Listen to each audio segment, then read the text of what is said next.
জয় শ্রীকৃষ্ণ। রাধে রাধে। নমস্কার, সবাইকে সুস্বাগত জানাই আমাদের বৈদিক ধর্ম অর্থাৎ সনাতন ধর্মীয় তথ্যমূলক চ্যানেলে। সকলে কেমন আছেন? নিশ্চয়ই ঈশ্বরের অশেষ কৃপায় সকলে ভালো আছেন, সুস্থ আছেন। 1 ফেব্রুয়ারি রবিবার দিন পালিত হচ্ছে পবিত্র মাঘ মাসের পূর্ণিমা, যাকে বলা হয়েছে মাঘী পূর্ণিমা। এই মাঘী পূর্ণিমা অত্যন্তই শুভ বলা হয়েছে। বছরে দ্বাদশ পূর্ণিমার মধ্যে একটা শ্রেষ্ঠ পূর্ণিমা হচ্ছে, অন্যতম পূর্ণিমা হচ্ছে এই মাঘ মাসের মাঘী পূর্ণিমা। আর এই মাঘী পূর্ণিমার দিনে আপনি ভুলেও খাবেন না এই 3টি খাবার, তাহলে দুর্ভাগ্য নেমে আসতে পারে আপনার জীবনে। আপনার পরিবারে অশান্তি ও রোগ জ্বালা যন্ত্রণা দেখা দিতে পারে এবং অর্থ কষ্টে ভুগতে হতে পারে আপনাকে সারাটি বছর। মা লক্ষ্মী ও ভগবান শ্রী নারায়ণের কৃপা ও আশীর্বাদ থেকে বঞ্চিত হতে পারেন। এরই পাশাপাশি আপনারা জানবেন এই পূর্ণিমা তিথি কখন শুরু হচ্ছে এবং কখন সমাপ্ত হবে, আর কোন দিনেই এই পূর্ণিমা তিথির ব্রত পালন করতে হবে। মাঘী পূর্ণিমা সনাতন ধর্মের অত্যন্তই গুরুত্বপূর্ণ তিথি, আর এই দিনে বিশেষ করে মা লক্ষ্মী ও ভগবান শ্রী নারায়ণের পূজা অর্চনা করা হয়ে থাকে। মানা হয়ে থাকে এই দিনে মা লক্ষ্মী ও ভগবান নারায়ণের বিশেষ পূজা অর্চনা করলে সেই বাড়ির টাকার অভাব হয় না, আর্থিক কষ্ট থাকে না কখনো, এবং সেই বাড়িতে মা লক্ষ্মী ও ভগবান শ্রীহরি বিষ্ণু সর্বদাই তিনি বিরাজ করেন। 1 ফেব্রুয়ারি রবিবার দিন পালিত হচ্ছে মাঘ মাসের পূর্ণিমা পূর্ণ তিথিটি। এই দিনে ভগবান শ্রী নারায়ণ ও মা লক্ষ্মীর পূজা অর্চনা করলে সেই গৃহে অত্যন্তই সুখ শান্তি বজায় থাকে এবং এই দিনে শ্রীকৃষ্ণের নাম জপ তপ করলে বিশেষ পূর্ণ লাভ করা যায় এবং সেই সাথে সাথে বিশেষ কিছু নিয়মবিধি মেনে চললে গৃহস্থ বাড়ির জন্য মঙ্গল হয় এবং বাড়িতে সুখ শান্তি ও সমৃদ্ধির বৃদ্ধি হয়। তাই এই দিনটি হিন্দু ধর্মের মানুষের কাছে অত্যন্তই বিশেষ এবং গুরুত্বপূর্ণ। নমস্কার, সকলকে সুস্বাগত জানাচ্ছি আমাদের বৈদিক ধর্ম তথা সনাতন ধর্মীয় তথ্যমূলক চ্যানেলে। সকলে কেমন আছেন? নিশ্চয়ই ঈশ্বরের অশেষ কৃপায় প্রত্যেকে ভালো আছেন, সুস্থ আছেন। আজকের ভিডিওটি আপনারা অবশ্যই মনোযোগ সহকারে শ্রবণ করবেন। অনেক গুরুত্বপূর্ণ বিষয় থাকছে এই ভিডিওটির মাধ্যমে, যা আপনারা জানতে পারবেন। ভিডিওটি শুরু থেকে শেষ পর্যন্ত ভক্তি, শ্রদ্ধা ও মনোযোগের সহিত শ্রবণ করে যদি আপনাদের ভালো লেগে থাকে ভিডিওতে অবশ্যই একটি লাইক করবেন, আর কমেন্টে জয় মা লক্ষ্মী দেবীর জয়, জয় শ্রী বিষ্ণুর জয়, অথবা আপনার আরাধ্য দেবদেবীর নামটি একটি বারের জন্য হলেও লিখে জানাবার জন্য বিশেষভাবে অনুরোধ জানাচ্ছি। চ্যানেলে যদি আপনি নতুন হয়ে থাকেন বা এই প্রথমবার ভিডিও দেখছেন, তো বিনীত অনুরোধ করব চ্যানেলটি অবশ্যই সাবস্ক্রাইব করবেন এবং পাশে থাকার নোটিফিকেশন বেল আইকনটি অবশ্যই প্রেস করে রাখুন। আপনারা নিশ্চয়ই এই ভিডিও থেকে উপকৃত এবং সমৃদ্ধ হবেন। তাহলে চলুন প্রবেশ করা যাক আজকের মূল আলোচনায়। তবে অবশ্যই একজন সনাতনী ব্যক্তিকে আপনারা সাপোর্ট করবেন আমি আশা রাখছি, তাই একদমই স্কিপ নয়, সম্পূর্ণই ভক্তিতে আপনারা অবশ্যই শ্রবণ করুন। আপনারা জানতে পারবেন এই বিশেষ দিনে কি কি খাবার খাবেন আর কি কি খাবার খাবেন না, এবং কি কর্ম করবেন আর কি কাজগুলি আপনারা ভুলেও করবেন না। সনাতন হিন্দু ধর্মে প্রত্যেকটি তিথির বিশেষ গুরুত্ব ও মাহাত্ম্য রয়েছে, তার মধ্যে মাঘী পূর্ণিমা তিথিটি অন্যতম। বছরে প্রত্যেকটি পূর্ণিমা তিথির মধ্যে মাঘী পূর্ণিমা তিথিটি স্নান ও দানের জন্য সর্বোত্তম। এছাড়া এই দিনে খাদ্য খাবারের মধ্যে রয়েছে বিশেষ ভূমিকা এবং রয়েছে বিশেষ বিধি নিষেধ, যা আমাদের সকলের অবশ্যই মেনে চলা উচিত, এবং কিছু নিয়ম বিধি রয়েছে সেগুলি আমাদের মেনে চলা অবশ্যই উচিত। আপনারা কিভাবে পালন করবেন এই মাঘী পূর্ণিমার বিশেষ দিনটি, অবশ্যই তা আপনারা জানতে পারবেন। আপনারা প্রথমেই জেনে নিন মাঘী পূর্ণিমা কবে পড়েছে। মাঘ পূর্ণিমার পূর্ণাঙ্গ সময়সূচি এই বছর অর্থাৎ 2026 সালে মাঘ পূর্ণিমা পড়েছে ইংরেজির 1 ফেব্রুয়ারি রবিবার দিন 2026। আর এই পূর্ণিমা তিথির মূল তিথি শুরু হচ্ছে বাংলার 17 মাঘ 1432, ইংরাজি 31 জানুয়ারি 2026।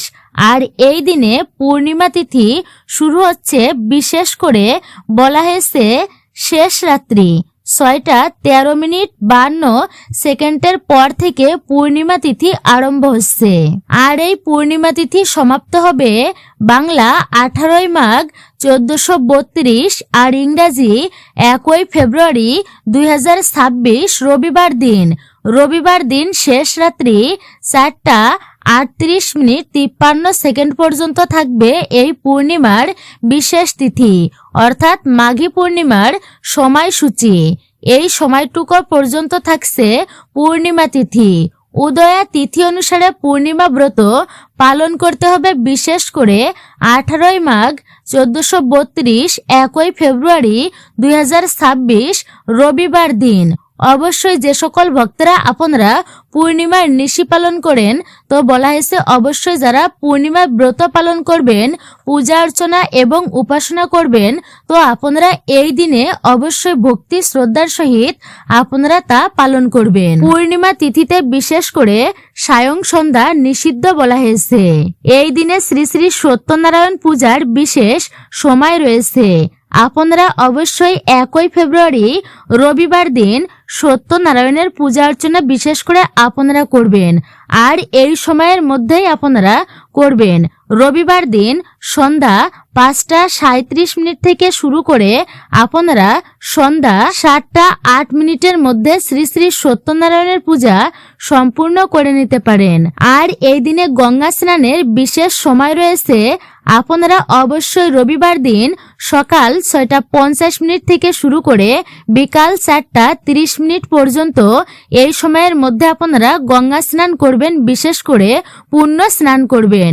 মাঘী পূর্ণিমার দিনটি আপনারা কিভাবে পালন করবেন? মাঘী পূর্ণিমার দিনটি অত্যন্তই পবিত্র পূর্ণ তিথি, তাই এই দিনে ব্রহ্ম মুহূর্তে ওঠার বিধি রয়েছে শাস্ত্রে। সমস্ত সাধু সন্ন্যাসী ও ব্রতীরা এই দিনে ব্রহ্ম মুহূর্তেই ওঠেন।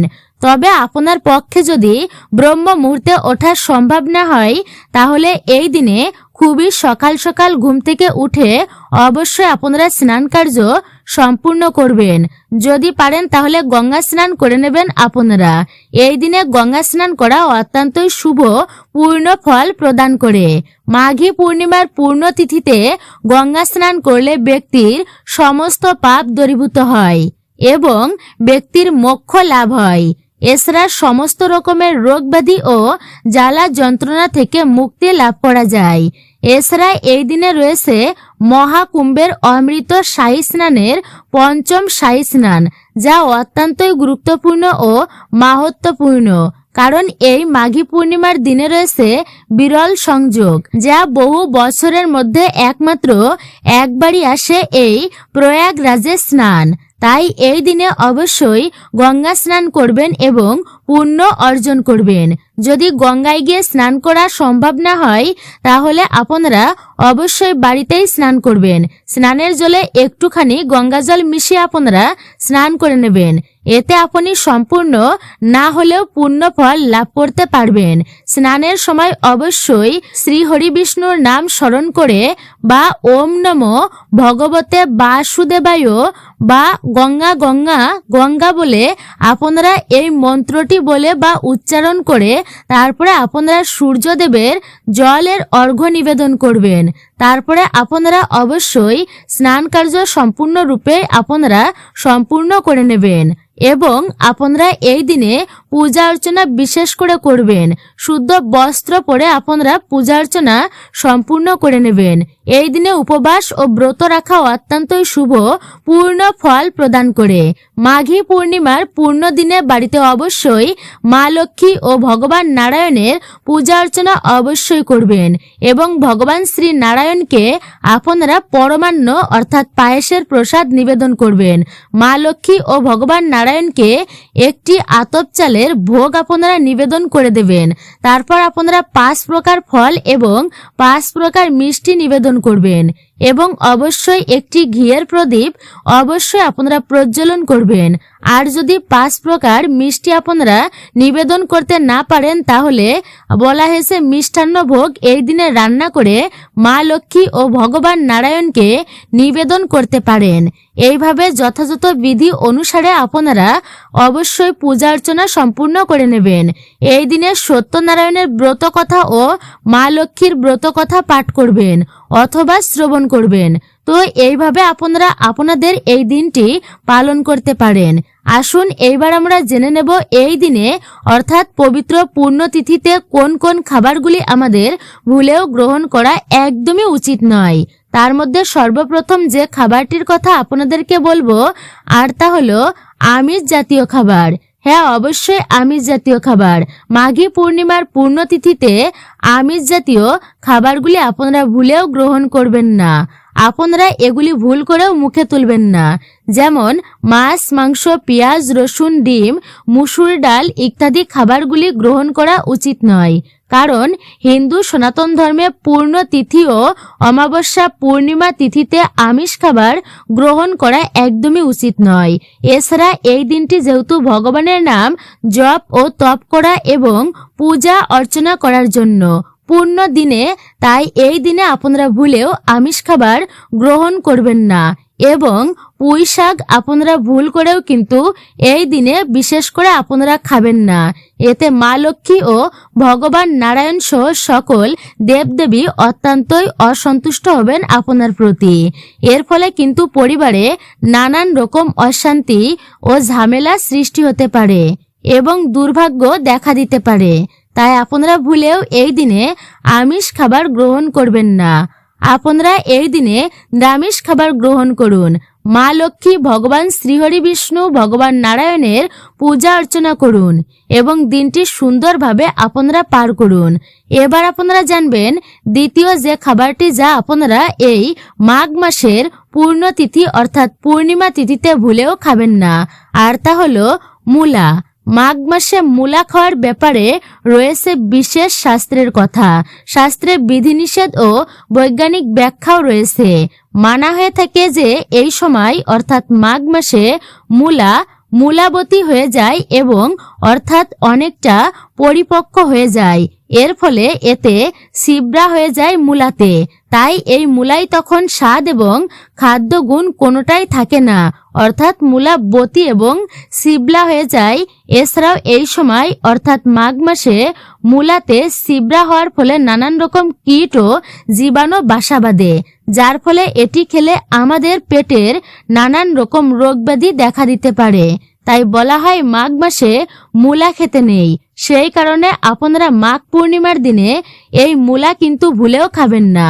এছাড়া মানা হয়ে থাকে যে মাঘী পূর্ণিমা তিথিতে মূলা খেলে নানান রকম গ্রহদোষ ও বাস্তুদোষ জীবনে দেখা দেয়। তাই ভুলেও আপনারা এই দিনে কিন্তু মূলার তৈরি কোনো খাবার বা সবজি আপনারা গ্রহণ করবেন না। এইবার জানবেন আপনারা তৃতীয় যে খাবারটি এই দিনে ভুল করেও আপনারা গ্রহণ করবেন না, আর তা হচ্ছে লাউ। আমাদের বর্ষ পঞ্জিকা অনুযায়ী বিশেষ কয়েকটি মাস রয়েছে যেই মাসে লাউ খাওয়া একদমই উচিত নয়। আমরা প্রায় সকলেই জানি যে বাংলা মাসের পঞ্চম মাস ভাদ্র মাসে লাউ খাওয়া নিষিদ্ধ, কিন্তু ভাদ্র মাসের সাথে সাথে মাঘ মাসেও লাউ খাওয়া উচিত নয়। মানা হয়ে থাকে যে এই মাসে লাউ খেলে পুত্র সন্তানের ক্ষতি হয়, তাই এই 2 মাসে লাউ খাওয়া উচিত নয়। এছাড়া পঞ্চমী তিথি এবং পূর্ণ তিথিতে লাউ খেলে গ্রহদোষ, বাস্তুদোষ ও পিতৃদোষ পর্যন্ত হয়। তাই এই দিনে আপনারা ভুলেও লাউয়ের তৈরি কোনো খাবারই গ্রহণ করবেন না। এইবার আপনারা জানবেন চতুর্থ যে খাবারটির কথা যা আপনারা এই দিনে ভুলেও মুখে তুলবেন না অর্থাৎ খাবেন না, আর তা হচ্ছে পোড়া জাতীয় খাবার। আপনারা বেগুন পোড়া, টমেটো পোড়া ইত্যাদি পোড়া জাতীয় খাবার এই দিনে ভুলেও কিন্তু গ্রহণ করবেন না। কারণ মানা হয়ে থাকে যে পবিত্র তিথিতে পোড়া জাতীয় খাবার গ্রহণ করলে সংসারে অভাব অনটন দেখা দেয়। এছাড়া অতিরিক্ত মশলা ও তৈলাক্ত জাতীয় খাবার ভুলেও গ্রহণ করা উচিত নয়। এতে নানান প্রকার রোগ ও জ্বালা যন্ত্রণার শিকার হতে পারেন। তাই তৈলাক্ত জাতীয় খাবার ও মশলা জাতীয় খাবার আপনারা এর থেকে দূরে থাকুন, এর থেকে আপনারা বিরত থাকুন। এই দিনে আপনারা কিন্তু কারোর সাথে ঝগড়া ঝামেলা অশান্তি ঝগড়াঝাটি করবেন না, কারোর সাথে খারাপ ব্যবহার করবেন না, কাউকে কটু কথা বলবেন না, বাজে কথা বলবেন না। এই দিনে আপনি ব্রত পালন করুন আর নাই বা করুন, অবশ্যই এই নিয়মগুলি মেনে চলার চেষ্টা করবেন ভক্তি ও শ্রদ্ধার সাথে। এই দিনটি পালন করার অবশ্যই চেষ্টা করবেন, তাহলে মা লক্ষ্মী ও ভগবান বিষ্ণু আপনার প্রতি কৃপা বর্ষণ করবেন এবং আশীর্বাদ আপনি লাভ করতে পারবেন। অবশ্যই আপনারা এই পুণ্য পবিত্র দিনে আপনি আপনার সাধ্য ও সামর্থ্য অনুযায়ী গরিব দুঃখী অসহায় ব্যক্তিদেরকে দান করতে পারেন। হরে কৃষ্ণ কৃষ্ণ কৃষ্ণ হরে হরে, হরে রাম রাম রাম হরে হরে। তো মূলত এটাই ছিল আমাদের বৈদিক ধর্ম চ্যানেলের আজকের ভিডিওটি আপনার কাছে কেমন লেগেছে মূল্যবান মতামত জানাতে একদমই ভুলবেন না। চ্যানেলে নতুন হয়ে থাকলে অবশ্যই চ্যানেলটি সাবস্ক্রাইব করবেন, পাশে থাকার নোটিফিকেশন বেল আইকনটি অবশ্যই প্রেস করে রাখবেন। একজন সনাতনী ব্যক্তিকে আপনারা সাপোর্ট করবেন আমি আশা রাখছি। নিশ্চয়ই ভিডিও থেকে আপনি একটুকু হলেও উপকৃত এবং সমৃদ্ধ হয়েছেন। সকলে ভালো থাকুন, সুস্থ থাকুন, পরম করুণাময় ঈশ্বরের অশেষ কৃপায়। আবারও আপনাদের সাথে কথা হবে নতুন বিষয়ে, অর্থাৎ নতুন তথ্য নিয়ে আবারও আপনাদের সাথে দেখা হবে। জয় শ্রীকৃষ্ণ, রাধে রাধে।